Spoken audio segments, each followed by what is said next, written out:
So what is it? Kane 1, Haaland 0? Or is it Haaland 1, Salah 0? We'll talk about that throughout the video. Welcome back to the channel. This is FPL of the day.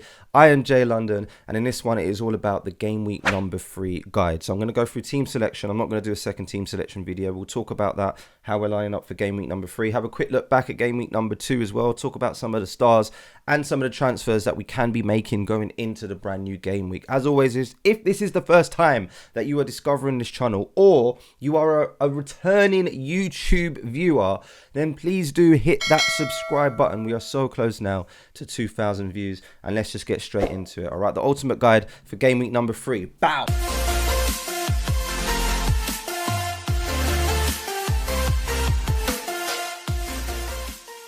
So as I say, quite a lot to go through today. Of course, we're going to have a look at game week number 3. I'll have a quick look back at game week number 2. I'll show you the team selection. But before that, let's just talk about the fixtures. I know, obviously, it was a little while ago now, and you're very aware of it. You've watched Match of the Day and all of that business. But let's familiarise ourselves with what happened, because there was some good results, man. Obviously, Aston Villa and Everton, there wasn't too much to report there, apart from Ollie Watkins getting in on a couple of assists. The star was, of course, Gabriel Jesus.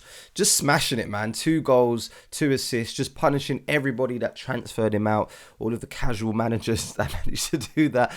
Maddison was looking quite good as well, but yeah, both defences not so clever. Brighton's defence is looking quite good as well. So is Newcastle with Trippier, but obviously Trippier's got a few tricky games coming up as well. So yeah, we'll talk about that a little bit later. But yeah, shout out to Brighton and to Sanchez. Manchester City, we knew that they was going to smash Bournemouth, even though there was a lot of stats, and a lot of the stats guys were coming out saying that Bournemouth haven't lost and blah blah blah blah blah blah blah in so many years. But yeah, it's Manchester City. So 4-0. Just quite surprising that Haaland was only involved with 1 assist, and he didn't have that many touches throughout the whole game. A little bit like Spurs in game week number 1 with Harry Kane. So yeah, that was the troll moment. A lot of us took out Harry Kane to put in Haaland, and yeah, Haaland managed to get an assist. Kane scored a goal.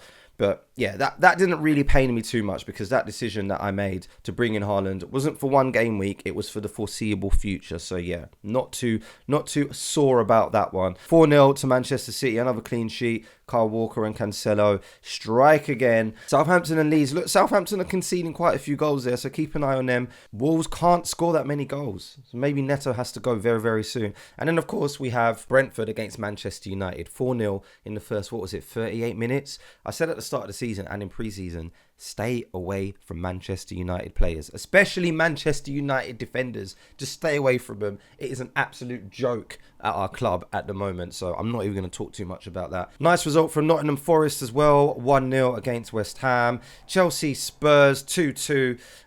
Yeah, nice that Reece James got in on the act, and Harry Kane scored in the 96th minute. And of course, Salah blank. Yeah, Luis Diaz took all the bonus points, 1-1 against Crystal Palace. We're looking like a really stubborn team this year. So that means I'll show you how I lined up. 77 points for my team. Ramsdale didn't manage to do anything. Trent Alexander-Arnold hasn't really started the season much yet, but he managed to get 1 little bonus point. Stars were, of course, Cancelo with that assist, Luis Diaz with the goal, and Gabriel Jesus with everything.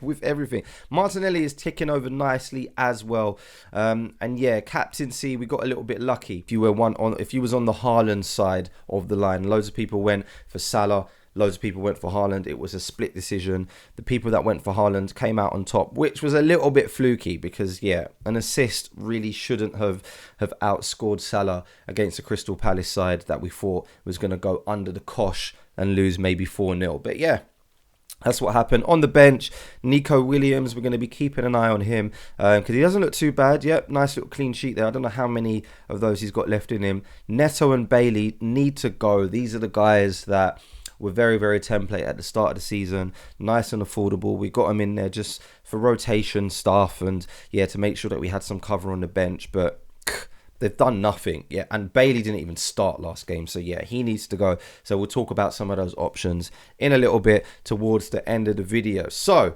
what is game week number 3 looking like? The fixtures that I want to target, first of all, is that one right at the bottom, Manchester United against Liverpool. There are talks that Man United fans might be protesting that game. So, yeah, do keep an eye on it and make sure if you are going to captain someone from Liverpool, like I am, for example, the captaincy is going to be on Mohamed Salah, then maybe you might want to vice-captain somebody completely different because, yeah, who knows what's going to happen there.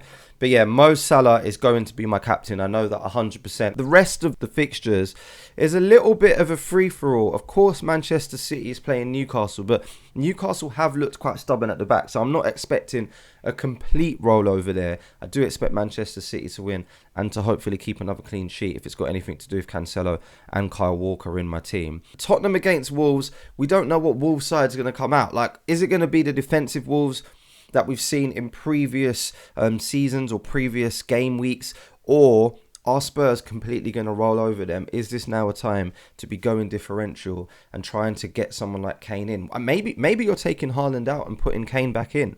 Let me know if you're thinking about that, because, yeah, I know a lot of people like to make these crazy decisions, just flip-flopping back and forth. Gordon's a person that I'm going to keep an eye on in that Everton fixture. He's one of the people that could replace Neto or Bailey, depending on how much funds you've got in the bank.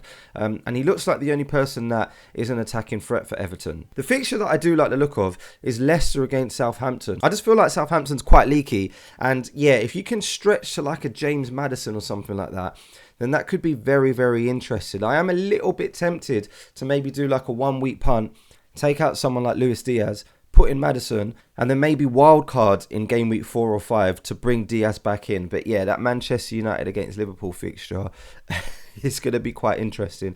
And I don't think I want to be taking out any Liverpool players. So yeah, let me know down in the comments what fixtures you are eyeing up, because there's quite a few there. And obviously it's going to play a huge factor on what we do with our transfer. Are we going to be rolling, or are we going to be trying to bring in a player to target one of these fixtures? Let me know down in the comments below. Let's move on to the team selection, and I'll show you my thought process at the moment and what I am thinking about. In goal, Ramsdale keeps his place. He's playing Bournemouth, and yeah, he didn't look that great in the last game, but he could have made a few more saves. But yeah, I'm not looking to change my keeper anytime soon until I wildcard. I am eyeing up players like Sanchez and Raya as well. But yeah, Ramsdale keeps his place. Have a look at defence. Very happy with these three guys here: Cancelo, Trent, James and Walker. I'm hoping for clean sheets all round. And then I've gone for Nico Williams, just because I'm a little bit more confident with him at this current time than my midfield that I have options for. So yeah, we'll talk about that as we reveal the midfield. But let me know down in the comments what you're thinking. Is Nico Williams just too much of a knee-jerk because he did keep a clean sheet? We all had him on our bench last week, and it hurt just a little bit to see those 7 points when we could have had him in place of Neto or Bailey. Are we just reacting to that, or does he have a chance to keep a clean sheet against a team like Everton? So we was talking about Gordon just a little bit earlier.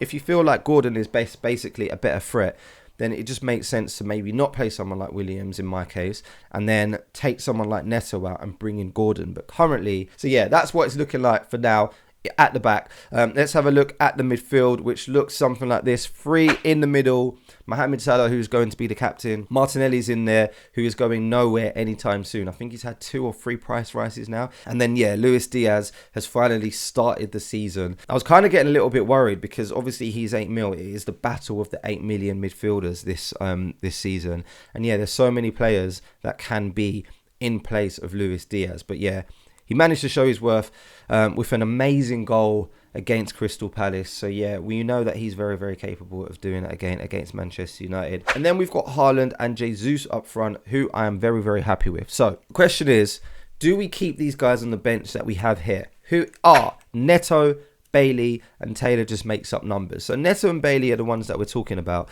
Bailey, I've kind of decided he's not playing. I'm not putting him in. Not when he started on the bench in real life last game week. I've got no interest in that. Can Neto get anything against the Tottenham side that are going to be quite attacking? They do look quite good at the back, but maybe this is a game when Neto's space gets freed up a little bit and he does manage to come away with a return. Or are we better off going with someone like Nico Williams? If I'm being completely honest with you, I'm not happy with either of them. I'm not happy with either of these choices. So Do I want to go in half-hearted into game week number 3 and go with a defender and roll a transfer and go with someone like Nico Williams? Or do I want to have a look at the fixtures that we just did, pick one of them and target someone as a game week number 3 punt? That is the question. And if we're talking about punts, who are the players that we're looking at? We're looking at people like Rodrigo. Bamford is out now. We don't know how long for. Maybe you do, because maybe depending on the time that you're watching this. The other options are De Silva from Brentford. Obviously, he's gone up in price as well. Or do we want to go for someone like Anthony Gordon playing at home against Nottingham Forest? So I'm not trying to take any hits, so yeah, I just feel like it's too early in the season for me to be taking hits. That's not the type of manager that I am. Leicester against Southampton, I feel like there could be a lot of goals there, so it would be really, really nice to have a Leicester midfielder or even a Leicester striker. I mean, is there a way to get Jamie Vardy in and keep Haaland and Jesus? That could be something that we look at as well. So yeah, these are the guys that I'm thinking about. But yeah, do let me know your thoughts down in the comments, because it is a little bit of a tricky one. Are you going to be rolling, or do you want to be taking a 1 week punt and bringing in some of these guys to maybe try and just capitalize on game week number 3 before we start talking about wildcards? Let me know down in the comments below. So there we go. I'm not going to do another team selection video. That is basically how I am lining up. But keep an eye on Twitter. Make sure you're following me if you don't already. And please do, especially now that you've reached the end of this video, hit that subscribe button. Very, very close now to 2,000 subscribers. Thank you all so much for sticking with me for the start of the season, and good luck for game week number 3. Let me know down in the comments what you are doing. Are you rolling? Are you bringing Kane back? Who are you going to captain? It's got to be Mohamed Salah, right? See you on the next one. Good luck.